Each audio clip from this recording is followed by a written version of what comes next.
Have you ever had a money or career question you really wanted to ask, but didn't know who to go to or just felt uncomfortable even bringing it up? You're not alone. Talking about money can feel intimidating, even scary. And that's exactly what I'm trying to change. That's why I created a free virtual coffee chat, a casual, no-pressure 20-minute conversation where you can bring one thing you're wrestling with and we'll talk it through. No judgment, no jargon, no sales pitch, just clarity, ease, and a real answer from someone who gets it. If you've got something on your mind, don't sit in the confusion. Book a spot at limitfreelife.com and let's sip and sort it out. Hey there, and welcome to Money and You. I'm Michelle Perkins, your host. My search for more fulfilling work led me to career and business coaching, where I stumbled upon a game-changing discovery. Money issues often start with our mindset and habits. You see, our relationship with money is the key to overcoming those frustrating financial obstacles. As an entrepreneur, coach, and problem solver, I'm passionate about helping you create a great relationship with money. Because, turns out, that's the foundation for a limit-free life. Each week on Money and You, I speak with amazing guests about all things money, mindset, practical tips, and everything in between. We're here to give you new insights, education, and empowerment so money can be one of your favorite relationships. So join us for some lively conversations and let's transform your financial life together. Hello, and welcome to a brand new episode of the Money and You Show. And I'm so excited about this episode and this guest today because we are off and running into 2026. And I had the good fortune of being on her podcast earlier in the year. Did She Really Say That is the name of it. I would suggest you follow it. It's great. And she has some really great techniques for planning and for business owners, to work with some different paradigms. And it's super interesting. And this is going to be a great kickoff to a new year. So, help you get your ideas in order and the plans to execute on those ideas. So I'm so happy today to bring you former chef for the Walt Disney World Resort, restaurateur, entrepreneur, and CEO of Truth Bomb Marketing. After leaving Disney, Katrina became a small business consultant. Her first business venture was to turn a struggling online digital marketing company into a multi-million-dollar success story. Having coached, mentored, and trained thousands of entrepreneurs, the one thing she saw over and over again was the burnout and struggle female entrepreneurs deal with. Why was the proven training failing women in business? What was missing for women? The question ignited a fire in Katrina and down a path to understanding how women and men differ in physiology, hormonally, and emotionally when it comes to birthing, nurturing, and scaling a business to revenue of $1 million plus. Dedicated to supporting female entrepreneurs, Katrina created a revolutionary business training program called Create Her Business Rewire, the first ever business education and training designed for how women think and feel within their energetic rhythm. Alongside the Create Her planner, women are finally experiencing balance in all areas of their lives, which often is the goal for women. When the focus begin with herself, women discover a freedom to dream big, increase revenue, and design a marketing strategy that works for them. Katrina, welcome. Yeah, Michelle, thank you so much. It's an absolute honor and a pleasure to be here, kicking off the new year and having this conversation with you. So thank you again, and super excited to have this conversation with you. Yeah, thank you. I'm so glad you're here. I found your perspective to be so powerful, really, and important because, I don't know, I think all of us have gone through, especially those of us who have been in business for a while, sort of like year after year, you realize, I'm exhausted a lot, and I'm hitting these walls, and then I'm just picking myself up, by my bootstraps and pushing myself forward, and it's just it doesn't feel as good as it should. And actually, I'll just share this with you. I was speaking to somebody who was actually talking about pleasure. She's like a pleasure coach, and we got into this, and she's like, having that perspective of pleasure around all things, around business, around it really shifts your mindset when you think, of it that way. So anyway, I'm gonna let you jump in and share a little, first of all, about how you what your journey was along the way here. Yeah, no, and just to tag in onto the pleasure thing, it was actually something interesting because I do read a lot. I've been so business focused for so many years. I read like thousands, it feels like, of business books, right? Yeah. And so stumbling across a book that talks about like a woman's pleasure and how it's what like we actually feel pleasure. We actually are designed to receive pleasure. And it's such becomes such a dirty word sometimes when we say it, because it's used as an innuendo for a sexual instead of a actual life experience. So that actually kind of led on my journey is understanding what it is. And we actually redesigned within some of our training. We got rid of the vision board. We created a pleasure vision board because adding pleasure for women and designing that vision board shifts exactly what they put on there and what's important to them. And so it was kind of a nice little evolution of how this all kind of got started. So like you asked earlier, just a minute ago, my journey was actually pretty interesting because I didn't think I was going to get here. I started back in digital marketing, probably back in 2008, before it was cool to be a digital marketer. Yeah. It was a little simpler as well. We had one platform to really focus on, maybe like two or three, right? It was like really simple what our strategy was back then.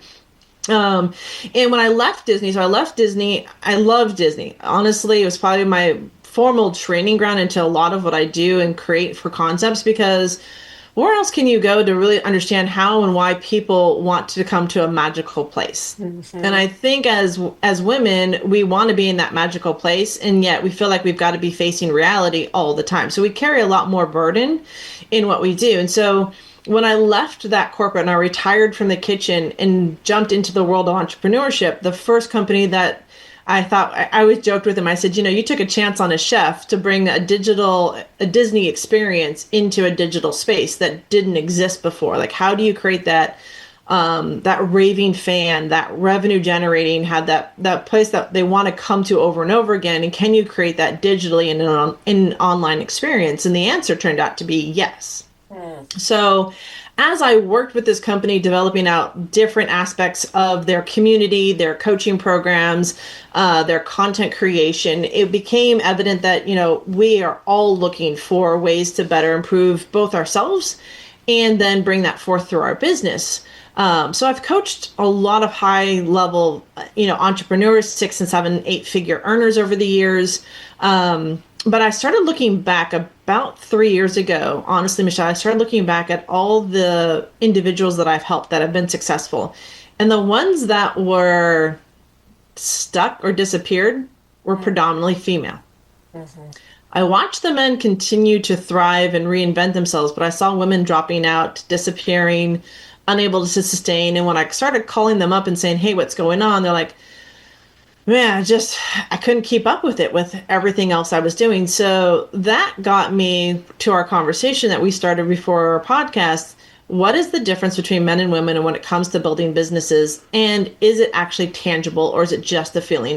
Does it exist in the world? Mm-hmm. And so I hired a business muse, and unfortunately she doesn't exist in that capacity anymore. Oh, interesting. But I didn't know what a business muse was. But she asked me a question. Am I allowed to say a swear word, or am I going to blip out a word? Okay, I'm asking. Sonia and I are fine with. You might get triggered with this for those that are listening, because it is a word that it really put me back on my heels the first time I was asked this question, and I had to sit with it. And so I was talking with her about my life's dreams, what I wanted to do, why I was burnt out, why it felt inauthentic the way I was building my business. Something was off. I couldn't put my finger on it. And the question she asked me, I was so offended, was, have you consulted your pussy? Yes. So I took a step back, right? Because I was like, I was offended by the word. I had a hard time saying the word after she said it to me. It felt icky. It felt off. And yet I knew that question was going to become the thread that I had to pull on. Like, what was it about my own body that I was so repulsed by?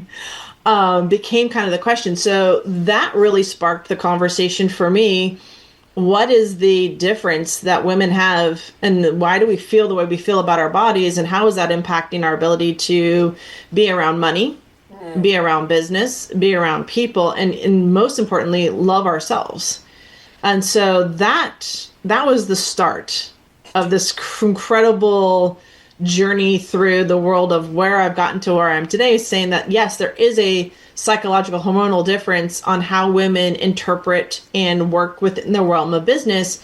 And we need to feel safe in our business. And right now we don't feel safe with the language that we're given to build our business. The structure in which we're designing our business doesn't feel safe to us. It feels very structured, hard, and it feels like it's not ours.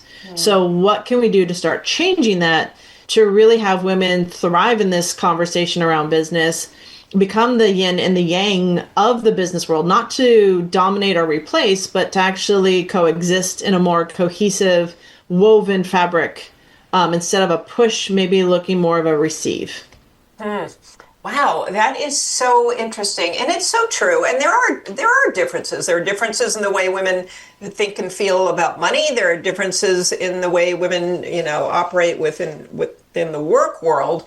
There's also, to come back to reality, there is a reality, and statistics will prove this out, that women take on more than men in terms of household chores and kids and everything else. So, there's this overload that is sort of not talked about that much. It is more now, but, it was always like all of that stuff I just need to do in addition to my business. And it was just a given that you had to, we didn't really plan around that.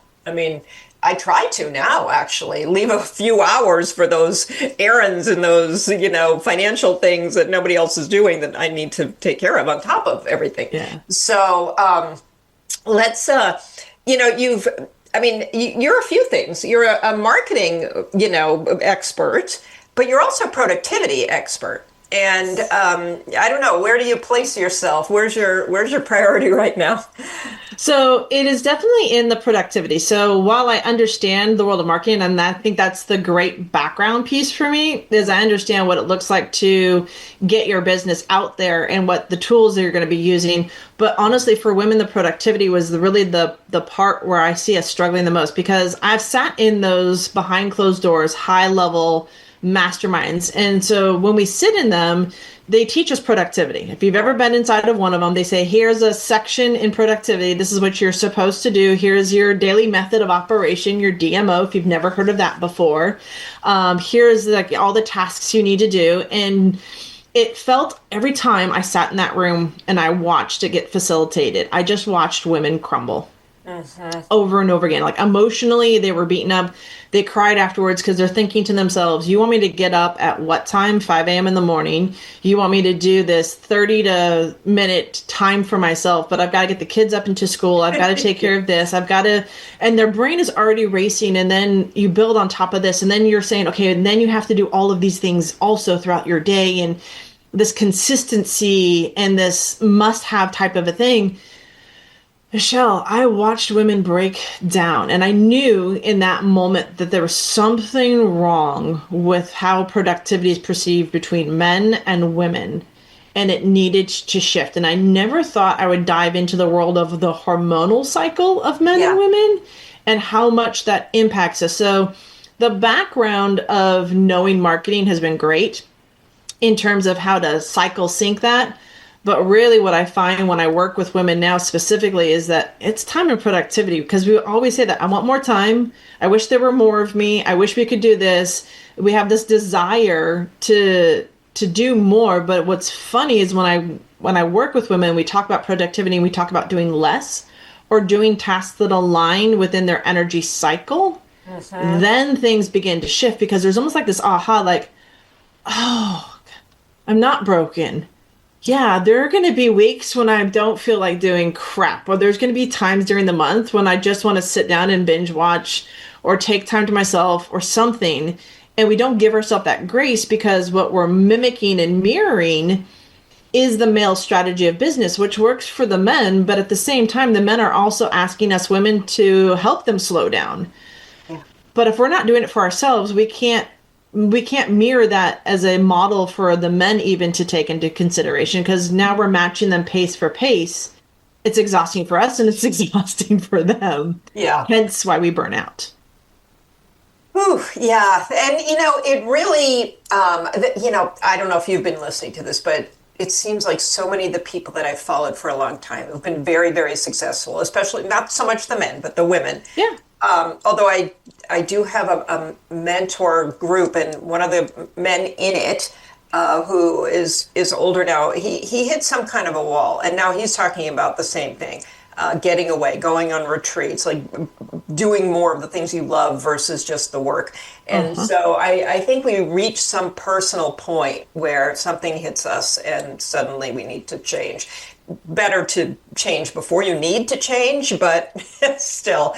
And yeah, I love what you're saying, because these people that I've followed for a long time, a lot of them now, they've hit, you can argue, well, they got to this huge pie success point, and that's why they're now able to relax and do this. I think that's kind of what goes on in the back of women's heads.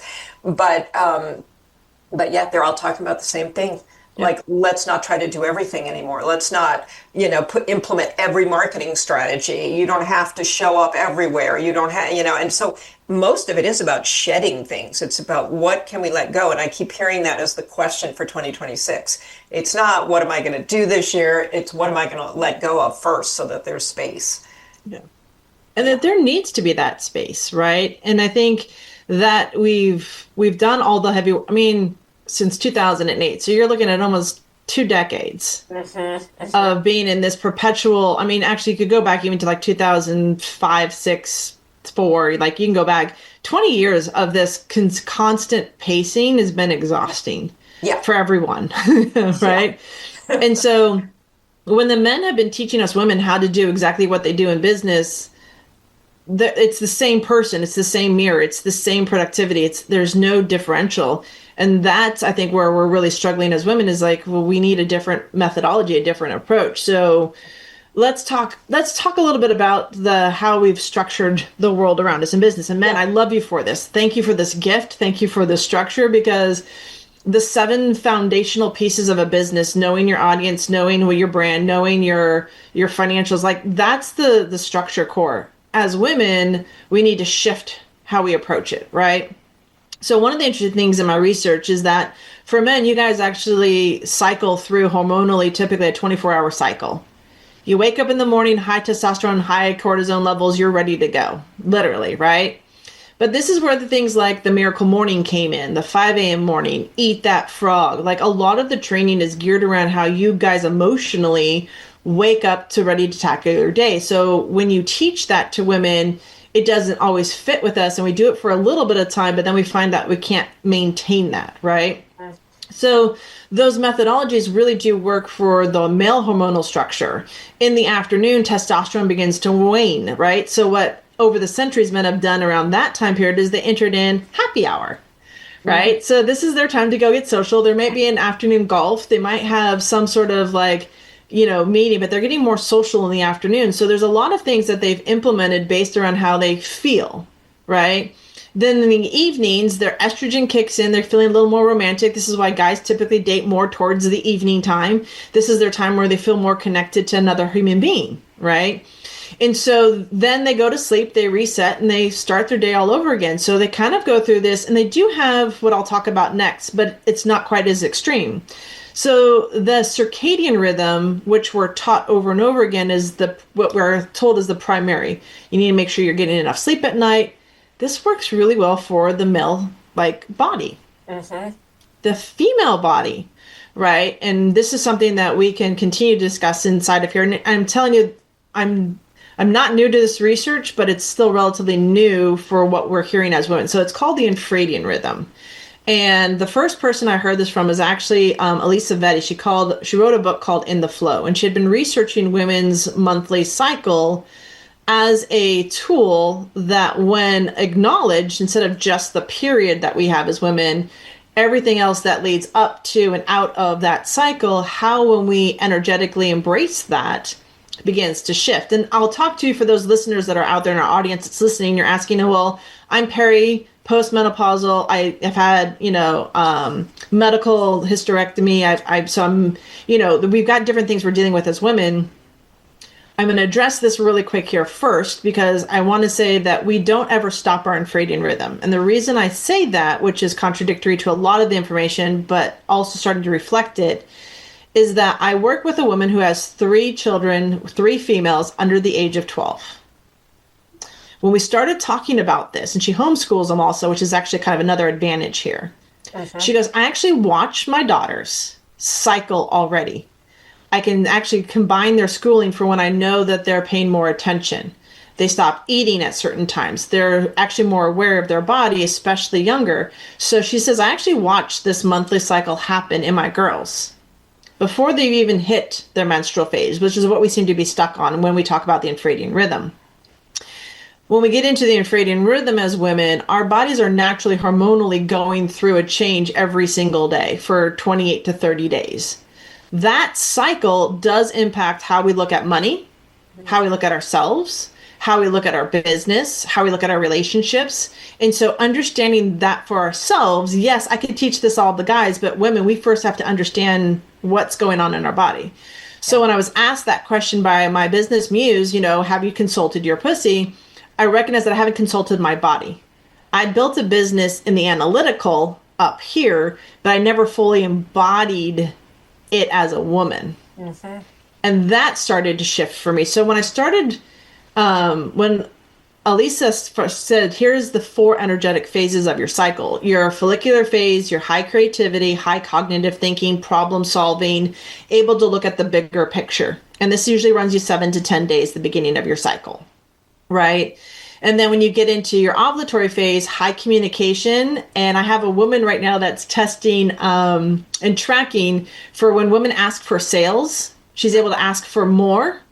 She's able to get what she wants because she's in a highly communicative state. If she's talking with her partner, she's talking with her kids, this is a really great time for her to communicate her wants, needs, and desires. Interesting.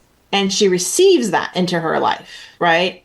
And then she flows into her follicular phase, which is, in the medical, this is the releasing of the uterus lining also, but we tend to be more internal. We start looking at more of our feelings. We start taking all that creativity, high stuff, and we start adding emotion into it. So we do it a little differently than the men do. We're not doing this in 24 hours. We're doing this over a 28-day period. And so this is what we took in. Then when we talk about menstruals are downtime to reflect.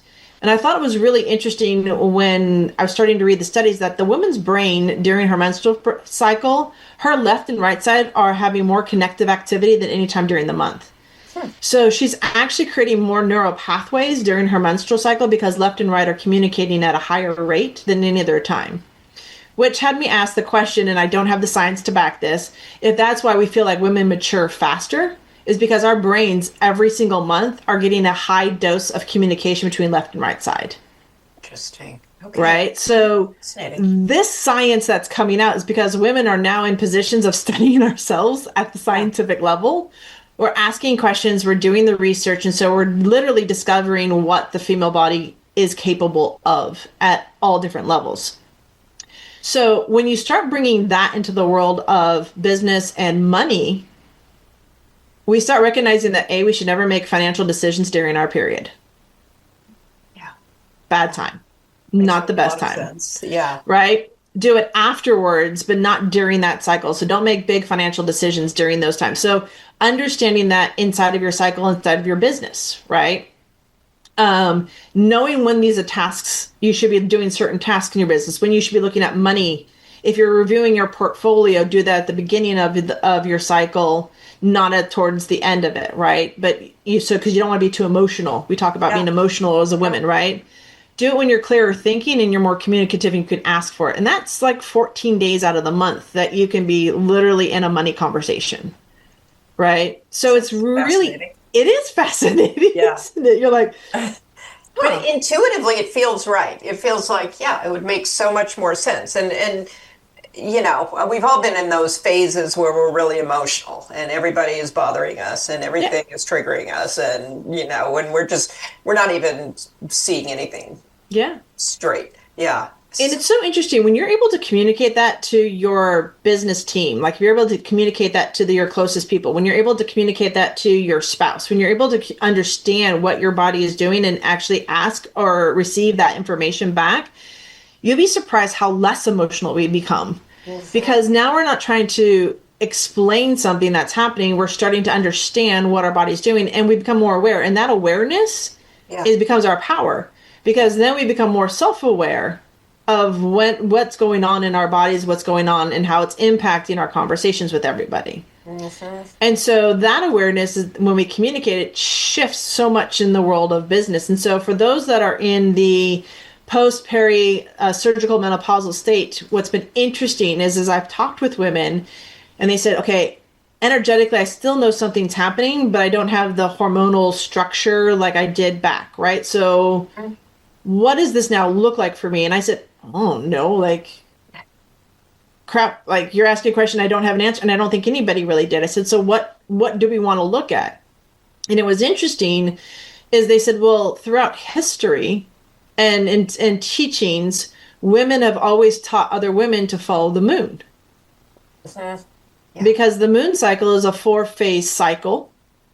It goes through a 28 to 30 day cycle period also, and it mimics a lot of the energetics that you would hormonally experience as a woman. So I said, well, that's interesting. I said, I don't know enough about this, but tell me more, right? So Michelle, what became fascinating is that it was the women that started doing the research and have been asking more about how does the moon energy affect me? And inside of that, I said, well, you tell me. I'll be the data collector and how to implement that into a productivity tool. But the feedback is really what I'm looking for. So I need you to say, okay, during the full moon, the energy is actually more about releasing and getting centered and letting go. And yet we've been taught the full moon is about howling and energetic. And yet when I talk with women, they're like, no, I definitely feel a little more like downward and tuneward around it. So it's been interesting as they've been giving feedback. How then do we put this into the productivity tool for the women that desire to see that come alive for them and track that against their daily methods and weekly methods and monthly methods and see what shows up for them? Wow, I love that. I also think, I mean, I commend the women actually who are helping you with this for even being able to know like how they're feeling. I mean, I know that sounds so basic, but we're so conditioned to, you know, just be doing what we think we need to be doing in the way we need to do it, that it's hard to even get, you know, tap into the feelings to know how do I feel, you know, at these different points. So I think that, do you have any tips for women on how to actually connect with these feelings? Yeah, so crazy enough, and I told you we talk about this, so in the Create Her Planner that I designed, right? We actually tap into the moon cycle in here. And what was really fun that we did this year, so it's kind of an evolving planner. It is by no means like it just every year, every contribution adds to it. One of the things that we added in here is we have a section in here that talks about the moon cycle and the infradian rhythm against energy. So like if it is the full moon, which is coming up this Saturday, it is high magnetism. So highly magnetic. So like, what do you want into your life? So best business moves, sell, pitch, go live, host an event, launch and sell, right? And then for cash action, it says maximize cash inflow. So ask what you want to receive in terms of cash inflow. So look at like what's coming into your life. What are you attracting? What are you asking for? And what are you open to receiving, right? And so we put that in here because we recognize that money is a conversation we're not having as women. And yet we're set to, I think, 2030. So you realize less than 4 years from now, we'll have, I think, something like 2/3 of financial will be in women's hands. Wow. Yeah. It's huge. Right. Like the transition of financial wealth is going to be massive. And I feel like women are underprepared for understanding how money moves at a business level, at a wealth building level in the background, because it's not something we've had access to. Right. Yeah, I love this. And it can help you to figure out, when should I be making my sales calls? When should I be sitting down and doing, because, I love to have people do these money dates, because just like we talked at the beginning of the show, if you don't set aside time for this, you will be too busy to get to it. And then then you don't make a lot of progress if you're just ignoring it. So I think this is such a helpful way to look at where your tasks, should be kind of set up. Yeah. So go ahead. ahead. Do you have a question? Oh, I was just, if you're helping women to plan, what are a few of the sort of, tips you would give them around this? So for planning, I think one of the first things you have to do, and this is one of the things we intentionally put inside the Create Her Planner, is what is your dream journey? If you don't recognize the foundation underneath of you, moving forward into anything, life, business, health, finances, you're lost because you're trying to set a goal or intention that doesn't actually have a reality-based set, especially emotionally around your cycle, right? So for my women that are out there that are planning, first sit down, take yourself through this dream journey. It's asked 12 questions. It asks you about your desires. It asks you, how do you want to get those desires into your life? And then from there, as women, can we actually integrate and plan our steps moving forward? Because if we don't have the bigger picture, we tend to get a little lost. Mm-hmm. And I know that we've been taught in a lot of the world of business, like build the plane in the air. Yeah. And yet I feel like as women, we need a little more planning underneath of that. Yeah. Because that makes us feel safe. And one of the things we want as women is like, we talk about, I want time freedom, financial freedom. We actually want time safety, financial safety, financial, family safety. We want ourselves to feel safe. And so having some, like a roadmap inside of that and understanding what it is you want to accomplish or what it is you want to design, we call it intentions. So we don't say goals anymore in the planner. We found out that women don't like goals, but they like intentions. Mm-hmm. The word lands better for us. So when you plan both plan you first. I always tell women when you plan your vacations and your rest time first. Yeah. Mm-hmm. Literally. We neglect it all the time. And I actually had a mentor of mine when we were talking about our business. He goes, you're actually saying to plan your birthdays off and holidays off. He's like, I've never done that before. He's like, it never dawned on me to schedule rest before I scheduled business. Yeah, can I just comment on that? Because I find that so important. And it was another friend of mine who we co-work together sometimes. And we sat down, we've been planning together for a long time, and we sat down and that's the first thing she did is laid out the vacations that she wanted. They weren't set up yet, but it gave her time to imagine where do I want to go? What do I want to do this year? And then to actually put it in the calendar. And I did find that fascinating because I'd never thought about it either. And I think, beyond that, there's so many other things, like even your money dates. I mean, everything should be in that calendar. And maybe before the work, because it gives you the most realistic picture of how many work hours can I really have? Because I think for me with a corporate background, I still think of my work week in that context, 40 to 60 hours of a work week. And then I imagine I can do that with everything else. And it's truly just like a fantasy. So it is. And I think it's so important for us women that we implement that monthly rest. Literally take 2 days on your calendar, find out what works for you. If you're in your infradian rhythm, take off your menstrual day, like 1 or 2 of those days, and literally don't take a client. Yeah. Don't be on a call. Minimize your exposure. Just be, that's your time to rest. Like, it's not that I don't do anything on those days, but I minimize the high level thinking. I minimize all the stress things. And I really say, okay, what am I reflecting on during this time? Right? So take the time off. And I know so many of you are going to feel guilty. Yeah. You're going to feel guilt. Yeah. You're going to be like, oh, but I shouldn't because trust me, the men want us women to take a break because it gives them permission to mirror the break. And that goes back to our conversation, Michelle, when we say we've watched a lot of the high profile men over the years who are now saying, I need that vacation. I need to stop scheduling every event for my clients and for myself. And you never truly have that downtime to reflect. And how many times have you heard yourself say, do you think to yourself, man, I just need time to think? Yeah. Yeah. You've heard yourself say that, right, Michelle? Yeah. Well, and that's the other thing. I do have a mentor, too, who really stresses that. And she takes her little yellow pad of paper out into the garden and sits there, and that's her thinking time. And again, we have to check ourselves because she's been working very, very, very hard for about 20 years, and she's made it to a level where she has a huge team and a lot more thinking time. So those of us who are thinking, well, someday I'll do that, that's the part I think that trips us up. So the someday, one day will never happen if it's not planned. Yeah. One thing I've learned in a lot of my development and a lot of working with women, if we don't put it intentionally on our calendar, it will not happen. Yeah. This is why we put doctor's appointments and birthdays. Like, there's a section of the planner that's like, list all your birthdays. Like, the first thing I have you do is like, put in everyone's birthday. Yeah. Put in the holidays. When is things going to happen? Because you have to first look at, and this goes back to the dream journey, prioritize what's most important to you. Mm-hmm.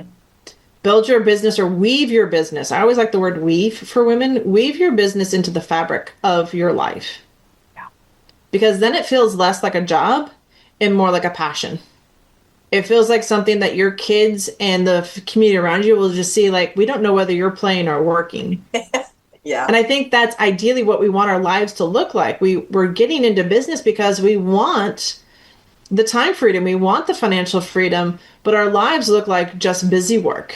Mm-hmm. Our kids see that. Our friends see that. We isolate ourselves because we think we have to do more and more and more. And ends up, for women, we become silos. Mm-hmm. And when we become a silo, we get burnt out because we feel like nobody can relate. And I can't tell you how many women I've coached who says, I didn't think anybody else was going through what I was going through. And it's because we silo ourselves trying to do all this busy work instead of breathing and relaxing and expanding and honoring our cycle of our lives and saying, okay, men, this is what we do as women. We're still getting everything done. We're still creating that financial success. We're still living. Like, I was talking with a client and she's taking on a corporate client. And I said, okay, how many corporate clients do you need for your, let's talk money here. She's like, okay, I want to make this much money this year. I said, great. So if you took on a corporate client, how long do you want to work with them for? She's like 6 months. I said, so 6 months, at this point, you're going to be charging this much money for your service. How many of those clients do you need per year? 1. Oh, wow. And then what? Well, then I can do the one-on-one work that also feeds my soul and work one-on-one with clients, but those become like interspersed in that. So I have one main client that I get to work with, and I get to do that little work with the one-on-one that makes me feel fulfilled around also what I'm doing. But that gives me time with my kids, she said. That gives me time with my husband. And I'm not constantly in this productivity or trying to fulfill on an obligation. And I get to choose when those 6 months happen. Yeah. So what does then life look like for you? Do you want to plan that during the holidays or non-holidays? Well, yeah, I'd rather. So it was actually, it's like you're starting to see women make choices based on what is a priority based on the season in their life. If you've got young kids, your business is going to look different. Your finances are going to look different. When you have older kids, it starts to evolve. When you become an empty nester, it begins to evolve. Like, there are so many seasons of life that we experience as women. Not that the men don't experience it, they do. We just experience it a little differently. Mm-hmm. And honoring that when it comes to what we're designing around our business, and instead of trying to go above and beyond all the time, what would it look like to simplify and really say, okay, if I had this type of wealth in my life and I knew how to receive that dollar and take the money date, and then take that dollar and say, okay, this is going to go to investment, this is going to go to my profit, this is going to go to my business, and you start implementing that, it stops being this hamster wheel of chasing success and financial freedom. And you start looking at, okay, like you had a great guest on the podcast that talks, we've got to have the financial stability. You have to know what the plan is for your money. And I think that goes back into the planner, Michelle, right? Yeah. You're planning for your business, but you also have to make the plan for your money.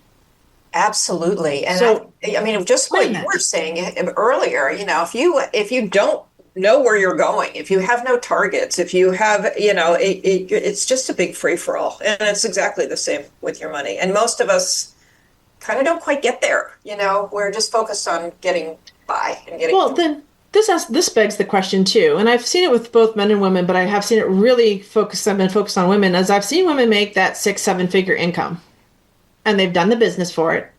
and then something got pulled out from underneath them. They became, caregiver, or they couldn't commit to their business. All of a sudden the business falls, collapses for whatever reason. That income no longer comes in, but they've never been taught that financial structure behind the business. Like, I love what we're being taught around marketing. Yay! I can show you how to make money.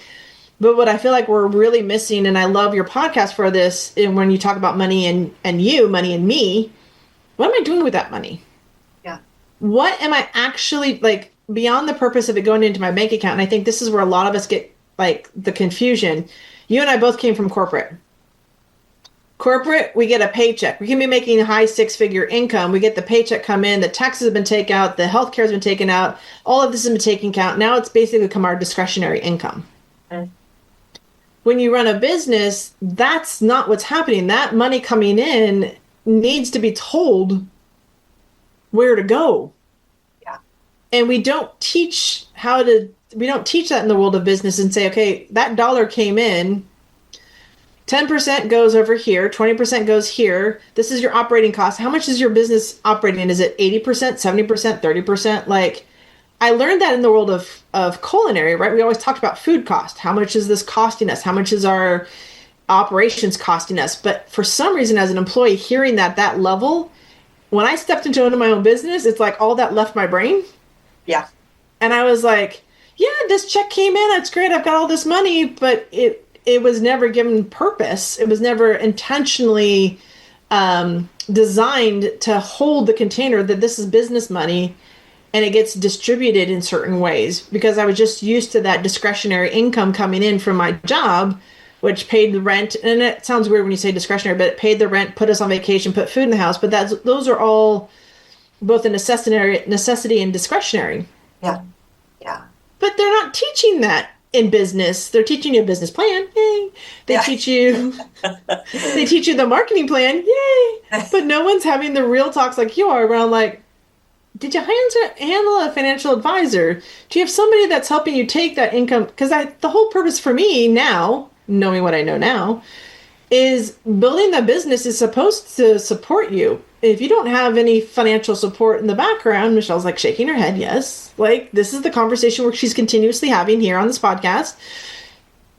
Then you're basically working as the business as a hobby that's bound for financial disaster because it's got no financial support system underneath of it.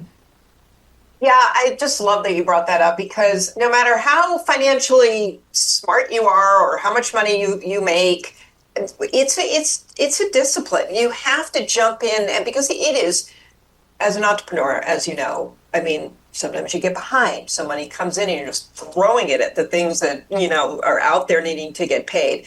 And then once in a while you realize I haven't brought any money home. So you put a little, you make your own payroll. And I feel like there is a big chase going on for most entrepreneurs all the time. And part of it's what you said, that it's just not planned well. And part of it is just this sense of I have to keep pouring money into my business for it to grow, which is that to me is the equivalent of I have to keep working as hard as possible, put in as much time as possible for my business to grow. And neither are true. They just feel like they are, because we've heard that a lot. And Yeah. Have you ever heard of the profit first strategy? Yeah. And that's do you embrace that? I do. I like him a lot. His name is escaping me. Is it Mike Michalowicz? Thank you. Yeah. Yep.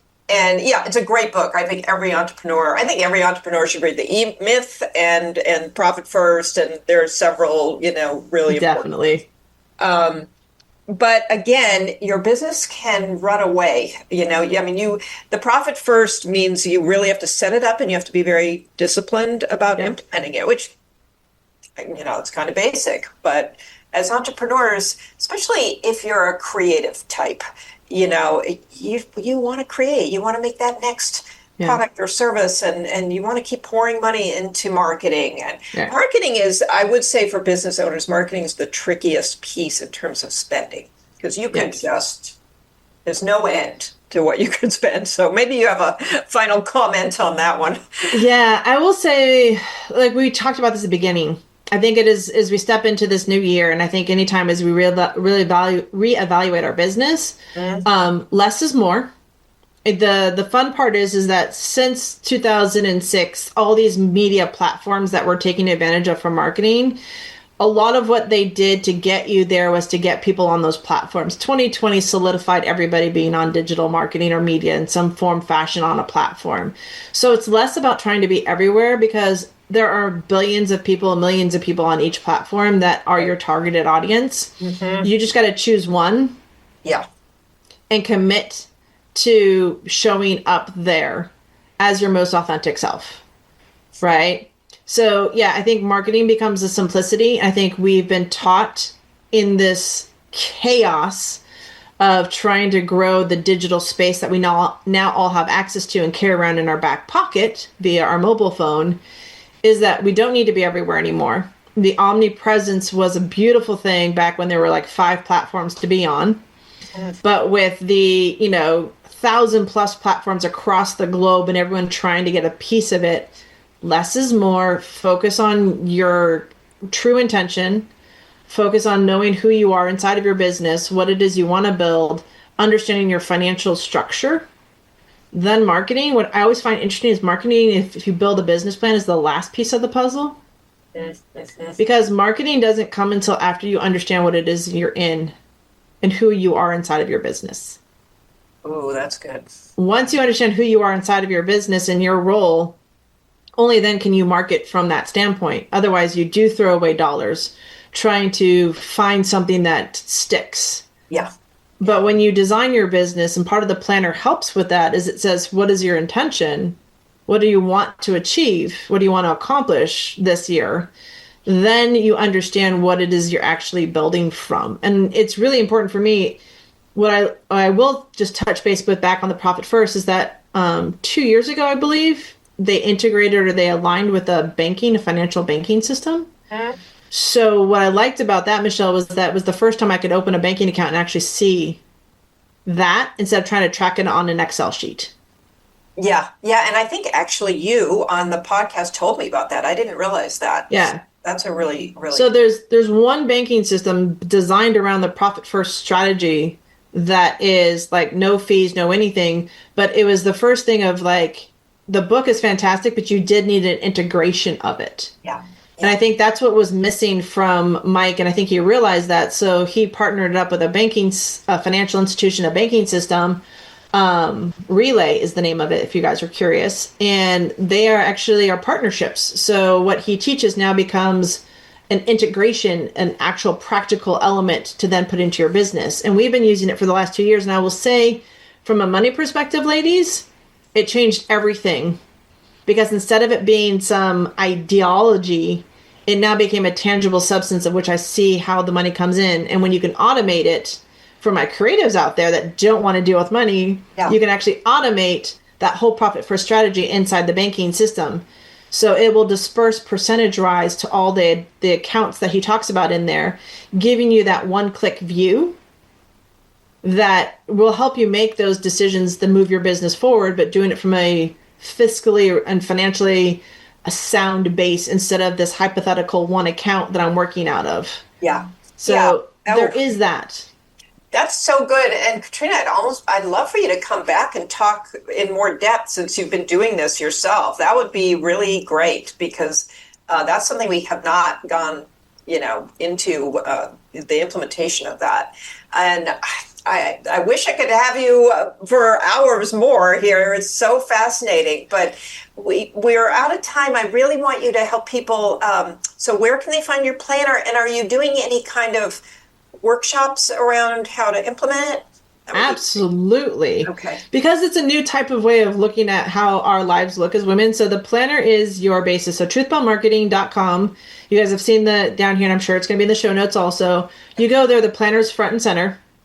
Once you get the planner, there is the option of going through the dream journey. And also we have an accountability every month.